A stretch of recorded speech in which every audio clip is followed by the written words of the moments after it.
আর একটা খুব interesting case আমার কাছে এসছে। ছেলেটির বয়স 32 এবং তার বাবা মারা যাওয়ার কারণে সে এবং বাড়ির অন্যান্য পারিবারিক কারণে ছোটোবেলায় সে দিদার হাতে মানুষ হয়েছে। দিদা মানে মায়ের মা। তারপর তার দিদা যখন অসুস্থ হয়ে যায়, বয়স হয়ে যায়, সেও তার দিদাকে প্রচুর সময় দিত। তো মানে দিদার সাথে এই নাতির একটা খুব দৃঢ় বন্ডিং ছিল, খুব গভীর একটা সম্পর্ক ছিল। তো দিদা থাকেন মামার বাড়িতে, যে কারণেই হোক মামাদের সাথে এর সম্পর্কটা খারাপ হয়ে যায়, ভাগ্নের সম্পর্ক খারাপ হয়। তারপর ছেলেটি মামার বাড়ি আসা বন্ধ করে দেয় এবং তার দিদাকে সে লাস্ট 1 বছর দেখতে পায়নি এবং এর মধ্যে দিদা মারা যায়। ছেলেটি অত্যন্ত মনোকষ্টে ভুগছে এই কারণে যে সে দিদাকে লাস্ট 1 বছর দেখতে যায়নি এবং তার দিদা মারা গেলেন, দিদার শেষকৃত্য সে যায়নি এবং একটা অনুশোচনা হচ্ছে, কারণ তার দিদার সাথে এত ভালো বন্ডিং ছিল এবং যে কোনো স্বাভাবিক সংবেদনশীল মানুষেরই এটা হওয়া উচিত।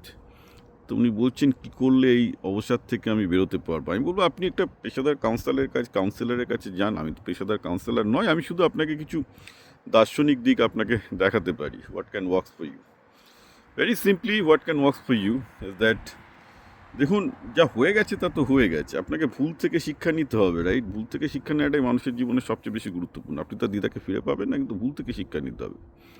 সেই ভুলটা হলো এই যে আমাদের নিজেদের মধ্যে বিভিন্ন রকম তুচ্ছ তুচ্ছ গণ্ডগোলের কারণে পরিবারের সাথে ভাইয়ের সাথে বোনের কথাবার্তা বন্ধ থাকে, বাবার সাথে মায়ের সাথে কথাবার্তা বন্ধ হয়ে যায়, নিকটাত্মীয়দের সাথে কথাবার্তা বন্ধ হয়ে যায়।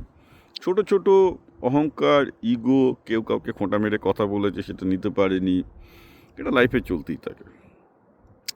আমি এর আগে কোরআনের এই ব্যাপারটা বলেছিলাম যে অ্যাকচুয়ালি ইসলামিক ইয়েতে খুব ইন্টারেস্টিংলি এই ব্যাপারগুলোতে আমি নিজে যেভাবে ডিল করি সেটা হচ্ছে ইগনোর। যখনই দেখবে যে তোমার আত্মীয় স্বজন, বন্ধু বান্ধব তোমার যে প্রাপ্য সম্মান তোমাকে দিচ্ছে না বা তোমাকে আঘাত করে কথা বলছে, তোমাকে সেটাকে প্রথমেই ইগনোর করা শিখতে হবে। ইগনোর মানে অবহেলা করা শিখতে হবে, যে এরা কেন এই করছে।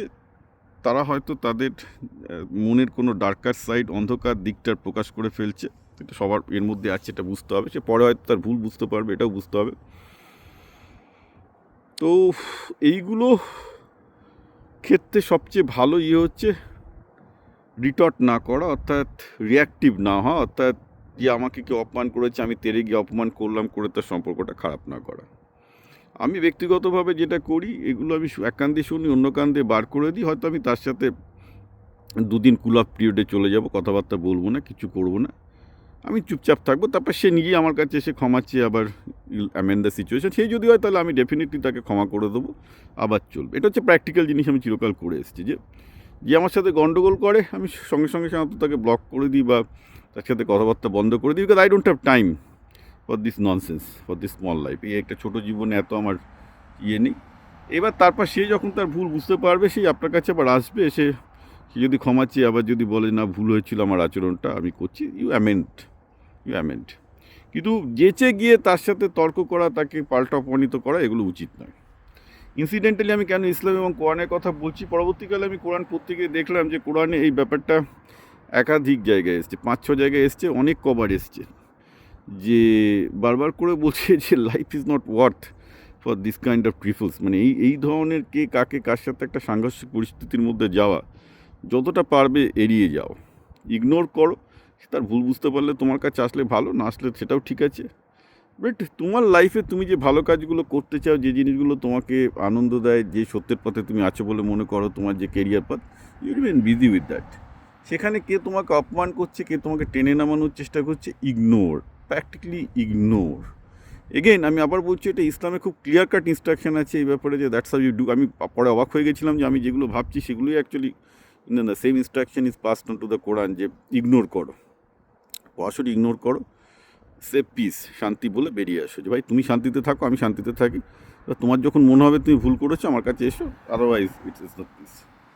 তো this is how you tackle with the situation. এবং এক্ষেত্রে ইসলামিক দর্শনের কথা আপনাকে এই জন্য বললাম যে আমি অ্যাকচুয়ালি মানে ইসলামিক দর্শন না জেনেও এই জিনিসটাই করে এসেছি চিরকাল। পরে আমি কোরআন পত্রিকা আবিষ্কার করলাম আর এরা তো একই জিনিস বলছে। তো I was really fascinated by the fact, এই জন্য আমার এটা বলা উচিত যেটা হচ্ছে, কিন্তু আপনি দেখবেন যে মুসলমানরা তার উল্টোটা করে। তো সমস্যাটা তো এখানেই যে প্রতিটা ধর্মই মানুষকে অ্যাকচুয়ালি ভালো, অনেক ক্ষেত্রে ভালো শিক্ষা দেয়, কিন্তু মানুষ সেটা নিতে পারে না।